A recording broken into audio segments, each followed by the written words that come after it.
For this slab construction video, I'm going to show you how to do some type of cylinder form, which you can construct right away. So you still need guide sticks, rolling pin, cutting tools, and your paper template. Now obviously this would be a cylinder. So you want to throw it on your clay, roll it out using the guide sticks. I'm not going to spend a lot of time on this for this video, but basically you want to try to make a long slab for this because you are going to need that width for your cylinder.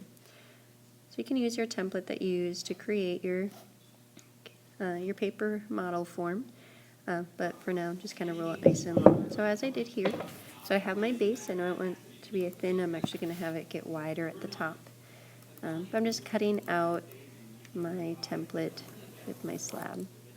So I'm just going to show you cutting a couple different sides, but using my ruler or my straight edge just to make sure I get those nice straight edges that I want for my form.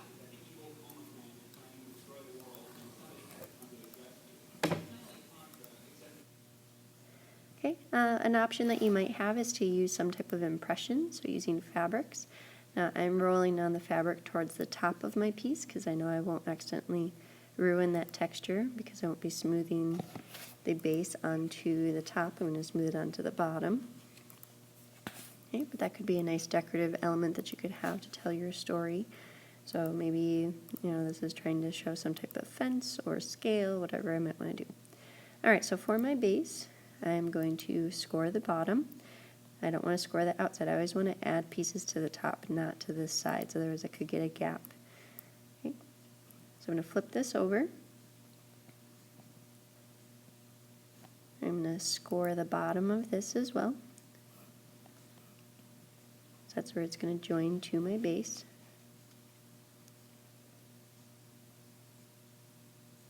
Okay, then I'm going to grab either my template or even just some type of newspaper.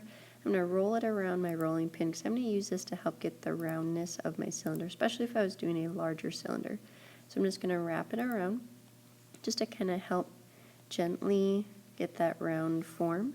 And then I can slide the paper right off without fearing that it's going to get stuck to my rolling pin. Okay, so I'm going to make sure I have my slip. And I'm going to brush that onto my base.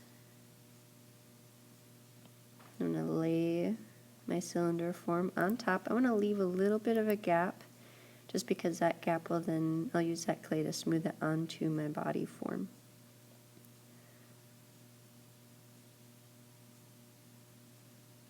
Okay, so it appears to be a little skinnier than my base, and that's okay, that's what I want.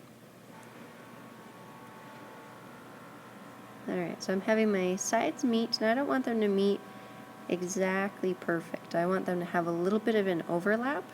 So I'm actually going to take my needle tool and I'm going to cut away. I'm going to cut towards the outside on one side, and then I'm going to cut towards the inside on the other. So in this case I'm cutting towards the inside, so this is going to lay over the other part that it's meeting. And then I'm going to cut towards the outside for the other, where the other side will lay on top. This will ensure that I have a nice good bond, and it'll also minimize how much I have to smooth out my texture that I created. So it's cutting away.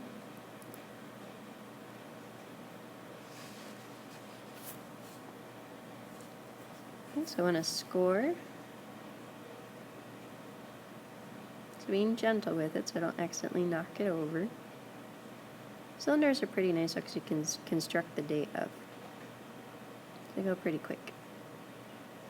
Just going to put my slip on. Okay, and then I will want to gently overlap those and start pushing them together. Alright, now I'm just getting the position that I want, and then I'll go in and put my hand on the inside to really push them together. Right, so I have one hand on the inside, one hand on the outside, pushing them together.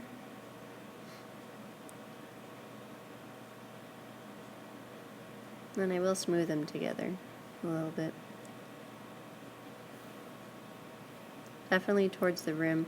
That's where I really want to make sure that I smooth it together, otherwise that will be the part that will split and have it crack later.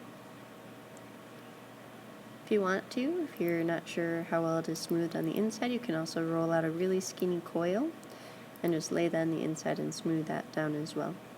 That'll reinforce your edges.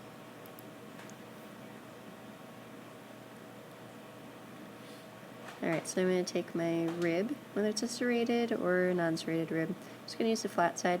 I'm going to use that little part that was overlapping just to smooth it onto my actual form. So smoothing the base onto my form to create a nice flush edge. So that's why I wanted that texture on the top, otherwise I would smooth it out.